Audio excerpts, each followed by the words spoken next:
Fiz amizade com o gerente do tráfico que comandava aquele bairro. Ele se chamava Mauri. Faturávamos muito dinheiro para ele. Por causa disso, ele me deu o cargo de gerente. Ele foi cuidar de outras cidades e me deixou administrando. E tudo o que acontecia ali eu tinha que passar para ele. Com o passar dos anos, eu comecei a ganhar muito dinheiro. O poder começou a subir a cabeça. Já estava andando de carro 0 quilômetros. Mandava uma parte do dinheiro para minha família que estava em Tegucigalpa. Minha mãe me perguntava como eu ganhava tanto dinheiro, e eu dizia que era um gerente de vendas, mas nunca dizia que era do tráfico. Mas toda aquela felicidade iria embora. O ponto de drogas onde eu gerenciava se tornou alvo de cobiça de outros traficantes. A Mauri ligou para mim e disse que estava mandando um cara para me ajudar. Esse cara era muito perigoso. Um dos homens que matava por dinheiro. Ele tirava vida por pouco. Ele desvalorizava a vida das pessoas. Esse homem tinha matado mais de 15 pessoas somente naquele ano. 11 homens e 4 mulheres foram suas vítimas. Seu nome era Guido.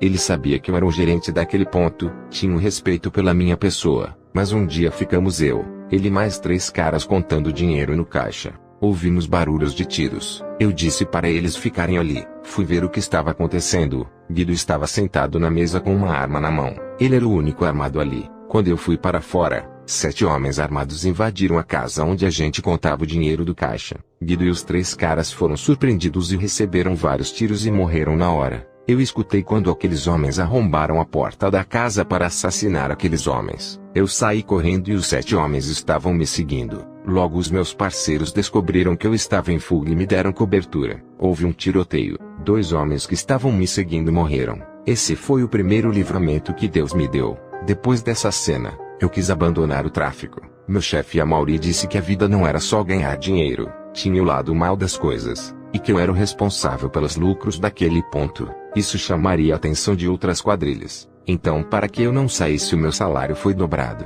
Eu não tinha escolha para rejeitar aquela proposta. Não tinha profissão e nem formação para abandonar o tráfico. Ou eu ganhava mais dinheiro ou viveria uma vida simples sem nenhum conforto. Aceitei a proposta. Satanás conhece o nosso ponto fraco. Ele faz de tudo para nos prender por causa da grande obra que o Senhor tem em nossas vidas. Depois dessas coisas, pouco tempo depois houve um acerto de contas. Eu estava mudado. Já não era mais a mesma pessoa. Peguei uma arma, e com 4 homens invadimos várias casas para acertar as contas com os viciados que não pagavam. Na madrugada desse dia entramos em 5 casas e matamos todos que não pagaram suas dívidas. Todos aqueles que prejudicavam o lucro eram mortos. Teve um dia que eu e alguns homens fizemos uma chacina de 4 pessoas. Eu já não sentia piedade das vidas. Matei uma viciada por dívidas. Ela deixou 2 crianças para criar. Nesse dia, ela me implorou para que eu não a matasse. Ela dizia que iria dar um jeito de quitar a sua dívida. Ela disse: "Não me mate pelos meus filhos." Eu não tive misericórdia e a executei. Ela não devia muito, mas eu queria chamar a atenção do meu chefe. Matar aquela mulher se tratava da minha honra, não mais do dinheiro. Eu queria ganhar respeito e ser temido, para que os viciados sentissem medo e não dessem mais prejuízos para nós. Eu estava totalmente endemoniado. Depois eu fui uma feiticeira. Queria a proteção dos meus inimigos. Eu paguei essa mulher. Ela fez um feitiço no meu corpo e disse que meus inimigos nunca me levariam. Depois daquela chacina eu pensava que os viciados nunca mais iriam ficar devendo.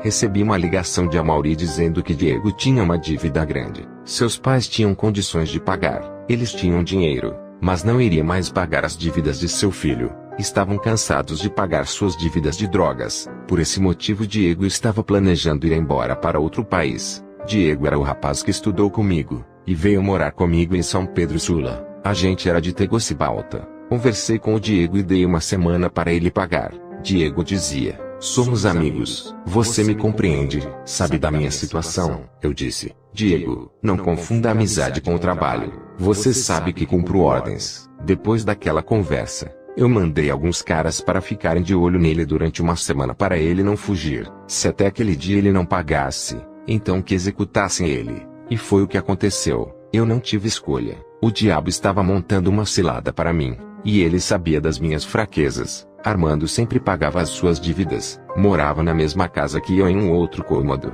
me ajudava a pagar as contas, sempre pagava as suas dívidas nas minhas mãos. Um dia, a empresa em que ele trabalhava o mandou embora por ele ter agredido seu chefe. Ele estava devendo drogas, sua conta estava alta. Eu sabia que ele pagava, Mas naquele momento ele não tinha dinheiro. Alguns meses se passaram e ele não conseguia emprego. O diabo tinha usado ele para agredir seu chefe, e agora estava fechando as portas para ele não pagar as suas dívidas. Satanás estava tramando para levar a sua alma. A lei era morte para todos aqueles que não pagavam. Eu considerava Armando como meu irmão. Nunca tinha me decepcionado. Recebi uma ligação para matar ele. Fiquei triste. Aquele era um teste de fidelidade. A ordem era para que eu mesmo matasse ele com as minhas próprias mãos. Eu morava na mesma casa com ele. Seria mais fácil. Até que um dia peguei a arma. Apontei para ele. Não tive coragem. Mandei ele ir embora para longe. Ele arrumou sua mala e foi embora. Depois desse dia não fui trabalhar no meu posto. Tinha quebrado a ordem de matar ele naquele dia. Dias depois, Amaury veio até minha casa e disse: "Você me decepcionou. Esperava mais de você. Aumentei o seu salário. Falei bem de você aos meus chefes e você me traiu." Eu arranquei dinheiro do meu bolso e paguei a conta de Armando. E disse para ele: "Procura outro. Não faço mais parte do tráfico." Poucos dias depois eu estava na rua. Amaury apontou sua arma para mim, e disse que traidores como eu não deveriam viver. Eu comecei a correr. Ele atirou. Seu tiro pegou no meu ombro e eu corri. Amaury não estava sozinho. Tinha muitos homens com ele. Aquele dia tinha sido decretada minha morte. E eu não poderia escapar. Alguém chamou a polícia. Houve um tiroteio. 3 policiais morreram e 5 traficantes morreram. Um deles foi Amaury. Salmos 115:15. Não toqueis nos meus ungidos e nem maltrateis os meus profetas. Ele só morreu porque se levantou contra minha vida. Satanás estava usando esse homem para ganhar minha alma. Toda aquela proposta de dinheiro oferecido era para eu ficar preso ao crime e o diabo levar a minha alma. Eu fui levado para o hospital. Tiraram a bala do meu ombro. Alguém fez a denúncia na delegacia dizendo que eu era o gerente. Eu já tinha saído, mas não teve jeito. Do hospital eu fui para um presídio. Uma semana depois, um dos amigos de Amaury mandou uma carta para minha cela e contou toda a minha traição. Fui esfaqueado dentro da minha cela. Tomei 5 facadas. Se o policial não tivesse interferido e entrado lá dentro, a minha situação teria sido pior. Fui internado no hospital. Estava gravemente ferido. Fiquei respirando no aparelho. Meus sinais vitais estavam desaparecendo. Minha família percebeu que eu não mandava mais dinheiro e nem ligava. Ficaram preocupados e viajaram para São Pedro Sula. Eles receberam a notícia de que eu estava internado, e depois descobriram toda a minha mentira e que eu estava envolvido no tráfico. Quando eu estava naquela cama de hospital, aconteceu uma divisão entre meu corpo e minha alma. Ambas se separaram, e eu desci em alta velocidade. Caí dentro de um lugar escuro onde não havia luz, só trevas, gritos e gemidos, ranger de dentes. Eu não tinha ideia de que lugar era aquele. Um monstro horrível jogou uma corrente em meus pulsos e me arrastou como um animal. Cheguei perto de um trono negro. Por ser tenebroso, eu sabia que era Satanás. Eu era de uma igreja que falava dele. Então fui apresentado para ele. Quando abri um livro, meu nome estava escrito lá. Satã deu gargalhadas e disse: "Eu já estava lhe esperando. Seja bem-vindo." Aquele demônio me arrastou e me jogou dentro de um lago vermelho. Ele me disse: "Lugar de assassino é no lago de sangue."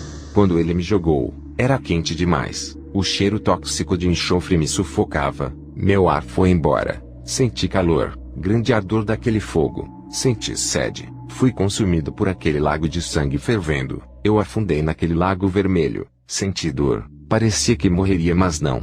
Meu sofrimento não acabava. Pedi a morte do que viver. Naquela prisão deplorável me batia. Tentava sair dali, mas algo me puxava para o lago vermelho. Nadava até chegar no seco, mas uma força me jogava para o meio daquele lago que ardia como ácido. Cansado de tanto nadar, para mim era o fim. Não havia saída. Tinha muitas pessoas ali comigo tentando escapar, mas os nossos esforços eram em vão. Não havia saída e nem escapatória. Quem caía naquele lugar acabou. Não há esperanças, não há absolvição para os seus prisioneiros. Só resta condenação para o lago de fogo no juízo final. Eu congreguei muito tempo em uma igreja morta que dizia que não tem ninguém no inferno. O ensinamento do engano, o sonho da alma. Satanás quer que ninguém saiba que o inferno existe para levar o maior número possível a esse lugar. Eu acreditava na doutrina do engano dessa falsa igreja que oculta a realidade do inferno. Eu sou prova da existência desse lugar. Eu sabia que era merecedor daquele lugar. Toda a maldade que eu havia feito ficavam vivas na minha mente. Era o que me atormentava. Além de todo o sofrimento, eu sofria tormentos psicológicos. Me arrependia, mas não adiantava. Era tarde demais para mim. Queria voltar atrás. começara a fazer tudo aquilo que agradava a Deus, mas acabou. Minha família congregava em uma igreja séria, faziam campanhas de oração. Naquele hospital eu já estava morto. Os médicos queriam desligar os aparelhos. Minha mãe disse que eu não poderia morrer. Deus tinha prometido para ela que iria me levantar como homem de Deus para fazer a obra. Ela não aceitava minha morte. Eu estava em um lugar onde os homens sanguinários ficam. Vi um anjo descendo até a mim. Pegava na minha mão e me puxava daquele lugar. O anjo disse: "Você recebeu mais uma oportunidade. A obra que Deus tem em sua vida é grande. Foi necessário que passasse por isso para que não desvie mais do caminho da verdade." O anjo me levou em um lugar onde eu pude ver as pessoas que eu havia matado. Elas olhavam para mim com muito ódio. Pude ver alguns jogando a culpa em mim. A mulher que eu tinha matado e deixou 2 filhos me insultava e dizia: "Você estragou a minha vida. Olha para onde você me mandou. Você merece esse lugar." Fui para um lugar onde eu vi Diego queimando no fogo. Ele olhava para mim e chorava. Eu também chorei. Me senti culpado por ele estar ali. Pensei comigo: tanta vida eu ceifei. Fui instrumento de Satanás para trazer essas pessoas para esse lugar. Nunca mais vou fazer mal a ninguém. Não ganharei mais almas para o diabo. Agora o anjo do Senhor me levou a um lugar perto do lago de fogo, uma parte muito longe das almas. Ficamos em uma longa distância. Não podíamos nos aproximar muito, pois o poder de sucção daquele lugar é tão terrível que até os demônios têm medo e passavam longe. Dava para ouvir aquele lago de fogo ferver e sua fumaça subia para cima. Aquele lago não tinha fim. Cabiam 7 planetas nossos dentro daquele lago. O anjo me disse: "Todas essas almas que hoje tu vistes, ressuscitarão e serão jogados dentro desse lago junto com Satanás e seus anjos. Todas essas almas receberão seus corpos físicos, ficarão completas como nasceram. Foi assim que Deus os criara. É justo que eles recebam seus corpos antes de serem sentenciados." O anjo e eu voltamos para a terra. Minha respiração voltou e abri os meus olhos. Meus pais estavam orando por mim junto com os irmãos. Estava mais de uma semana internado, mas eu havia falecido há 2 dias. Minha mãe lutava para não tirarem meu corpo. Quando eu acordei, meus pais junto com os irmãos começaram a glorificar a Deus. Os médicos ouviram um barulho. Entraram no hospital sem acreditarem que eu estava vivo.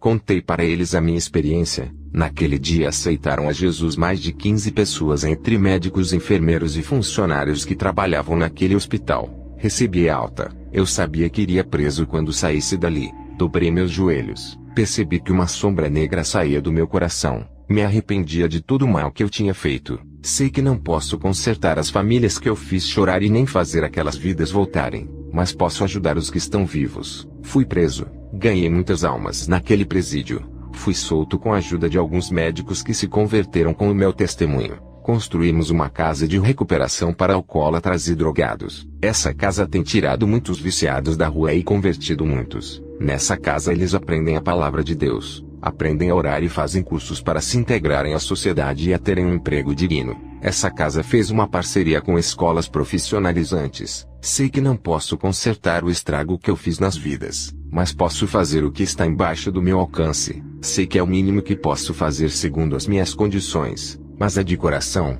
eu peço perdão a todas as famílias que prejudiquei. Talvez não alcançarei seus perdões, mas orarei por vocês. Enquanto você que está no mundo da perdição como eu estive, aceite a Jesus. Ele é misericordioso, é um Deus bom. Não importa se é um assassino, não importa o seu pecado, se é uma prostituta, um homossexual, uma lésbica, Ele quer te perdoar. Não resista a esse chamado. Eu fui para um lugar onde me pertencia. Foram alguns minutos de sofrimento, mas parecia uma eternidade. Lá no inferno não existe contagem de horas, pois lá é só noite. Não existe contagem de tempo. Hoje é o seu dia de escapar do inferno. Não queira ir para lá e ficar por toda a eternidade. Você que vai aceitar a Jesus, diga comigo: Pai Celestial, venho ao Senhor em atitude de arrependimento. Peço